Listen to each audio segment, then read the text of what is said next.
भाई कोई लड़की सिर्फ टॉपर बनने के लिए दूसरी लड़की को मार सकती है क्या? ऐसा ही होता है हैदराबाद के एक स्कूल में कि भाई एक रिया नाम की लड़की जो हर बार टॉपर करती और दूसरी लड़की उसकी ही रूममेट पायल वो हर बार सेकंड आ जाती सिर्फ रिया की वजह से। वो हर बार टॉपर कर लेती और ये सेकंड रह जाती और ये सब पायल से देखा नहीं गया कि भाई मैं इसकी वजह से हर बार सेकंड आ रही हूँ और मैं आगे नहीं बढ़ पा रही हूँ सिर्फ रिया की वजह से। तो पायल क्या सोचती है पता है तुम्हें? कि मैं रिया को मार दूंगा, मैं कैसे भी करके रिया को मार दूंगा। और पायल रिया के साथ कुछ ऐसा करते हैं ना कि भाई रिया मरते मरते बच जाती है। वो लड़की पागल हो जाती है बेचारी। और ये कहानी हमें रिया के सासा ने भेजी है।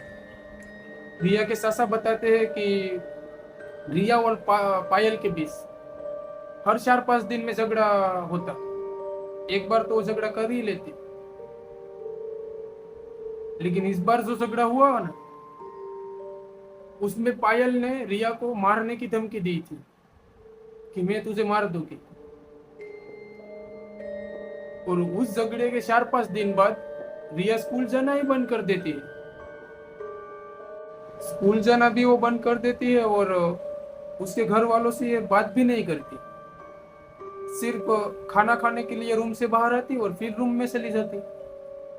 और रिया का बर्ताव पहले से ज्यादा बिगड़ गया था। उसको अगर थोड़ी सी भी कुछ इधर उधर की बात बोलते ना तो ये रिया चिल्लाने लगती है कि मेरे से काम मत करवाओ, ऐसा वैसा।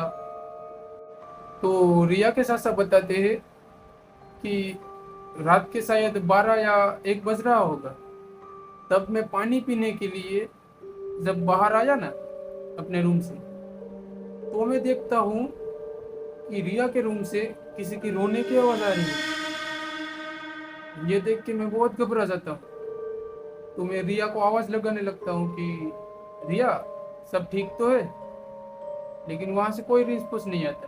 तो देखता हूँ तो रूम का दरवाजा खुला ही था। और जैसे ही मैं रूम में एंटर करता हूँ ना तो रिया सो रही थी। तब तक तो मैं रिया को कुछ नहीं कहता, चुपचाप उसके रूम से बाहर आ जाता हूँ।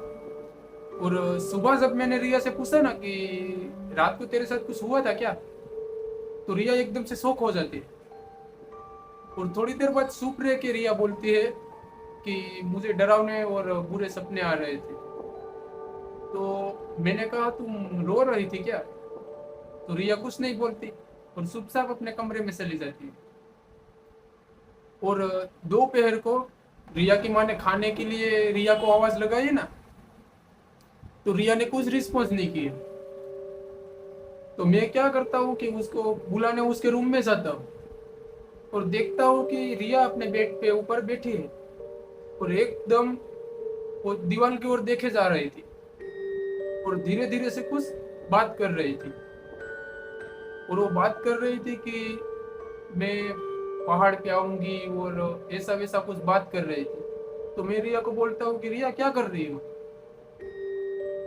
तो रिया कुछ नहीं बोलती और खाना खाने आ जाती है और सबके साथ खाना खाती है, फिर अपने रूम में चली जाती है। और शायद 3 बजे के आसपास रिया अपने रूम से बाहर आई और उसकी माँ को बता रही थी कि मेरा दोस्त मुझे खाने के लिए बुला रहे हैं तो मैं उसके साथ जा रही हूँ और मेरा दोस्त उधर मुझे बुला भी रहा है। तो मैं भी उसके साथ बाहर जाता हूँ और देखता हूँ कि कोई उसका दोस्त स्कूटी लेके रिया का बाहर ही वेट कर रहा था। तो मैं रिया को बोलता हूँ कि तू अपनी स्कूटी लेके चला जा, ताकि तू जब वहां से आई ना तब तुझे अपनी स्कूटी में चले आना। तो रिया बोलती है ठीक है, मैं अपनी स्कूटी लेके जाता हूँ। और रिया भी अपनी स्कूटी लेके निकल गई। तो मुझे भी घर का सामान लेने जाना था, इसलिए मैं भी उसके साथ बाहर निकलता हूँ। लेकिन थोड़ी थोड़ी बारिश हो रही थी तो गेट के बाहर थोड़ी सी गीली मिट्टी थी। और फिर मैं नोटिस करता हूँ कि जो रिया को वो लड़का बुलाने आया था ना वो इधर ही खड़ा था। और रिया भी आके उसके पास इधर ही स्कूटी रोकी थी। तो रिया के स्कूटर के टायर के निशान थे, लेकिन उस लड़के के टायर के निशान नहीं थे। लेकिन वहां भी गीली मिट्टी थी बारिश की वजह से, तो उसके भी टायर के निशान होने चाहिए ना। तो मुझे दोपहर की बात याद आती है कि रिया जो अपने कमरे में कुछ धीरे धीरे बोल रही थी ना, वो बोल रही थी कि मैं पहाड़ पे आऊंगी। तो मुझे पता था कि वो कहाँ गए होंगे, तो मैं सीधा उस पहाड़ की ओर जाता हूँ। और वहां जाता हूँ ना, तो भाई देखता हूँ कि रिया अकेले उस पहाड़ पे खड़ी है,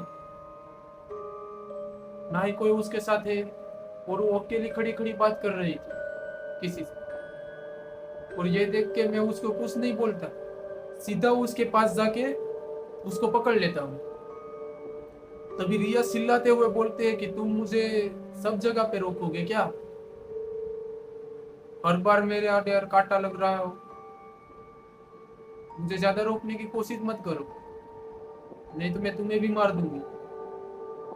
और इतना बोलते ही रिया बेहोश हो जाती है, और मैं उसको घर लेके आता हूँ। और फिर मैं वहाँ हमारे ही गांव के पास एक मंदिर है काली माँ का, वहां पे रिया को लेके जाता हूँ। तो ये रिया उस मंदिर में एंटर ही नहीं कर रही थी, हर बार कोई नया नया बहाना बना रही थी। फिर मैं उसको बाहर उसको रखता हूँ और उसकी माँ को भेजता हूँ कि तुम जाओ और पंडित जी को इधर बुला के लाओ। तो पंडित जी क्या बोलते हैं पता है? कि ये पानी लेकर जाओ और रिया के ऊपर छिटक दो, और फिर उसको मंदिर में लेके आ जाओ। तो उसकी माँ पानी लेकर आई और रिया के ऊपर थोड़ा सा छिटका, और फिर रिया अपने आप मंदिर में चली आई। और फिर पंडित ने कहा कि ये धागा उसको बांध दो रिया को, और फिर 2 दिन बाद फिर से आना। और ये धागा बांध के उसकी माँ को और रिया को मैंने भेज दिया। और पंडित जी ने मुझे बताया कि इसके ऊपर किसी ने तांत्रिक विद्या की है, अगर तुम कल उसके साथ नहीं गए होते ना, तो रिया आज मर जाती। और पंडित जी की बात सुन के मैं बहुत डर जाता हूँ कि भाई ये रिया के साथ किसी ने ऐसा क्यों किया। फिर मैं सोचने लगता हूँ कि आखिर कोई कोई कर सकता है तो कौन कर सकता है रिया के ऊपर। फिर मुझे याद आया कि जो पायल नाम की उसकी स्कूल रूममेट है ना, वो ऐसा कर सकती है, क्योंकि वो हर बार रिया से झगड़ती है। तो मैं फिर इतना सोच के घर चला जाता हूँ। और घर जाता हूँ ना, और सुबह होती है ना, तब रिया बोलती है कि मुझे पढ़ने जाना है। तो मैं उसको मना करता हूँ कि नहीं, 2 दिन बाद आप जाना। लेकिन रिया बोलती है कि मेरा करियर खराब हो जाएगा, मैं नहीं जाऊंगी, तो और ऐसा वैसा। लेकिन मैं उसको साफ मना कर देता हूँ कि 2 दिन बाद ही आप स्कूल जाना, अभी मत जाना। तो 2 दिन बाद जब मैं उसको पंडित जी के पास लेके आता हूँ ना, तो पंडित जी उसको पानी वगैरह पिलाते हैं। और फिर उसको पूछते हैं कि तुम्हें किसी ने कुछ खाना दिया था, आपके दुश्मन ने? तो रिया बताते हैं कि हाँ, मुझे मेरे एक स्कूल रूममेट है, उसने मुझे दिया था। और फिर पंडित जी बोलते हैं कि अब तुम उससे दूर ही रहना, ना ही उससे बात करना और ना ही उसको नोटिस करना। तुम अपना काम करो, वो जैसा करना चाहती है वो कर लेगी, लेकिन आप उस पर ध्यान ही मत देना।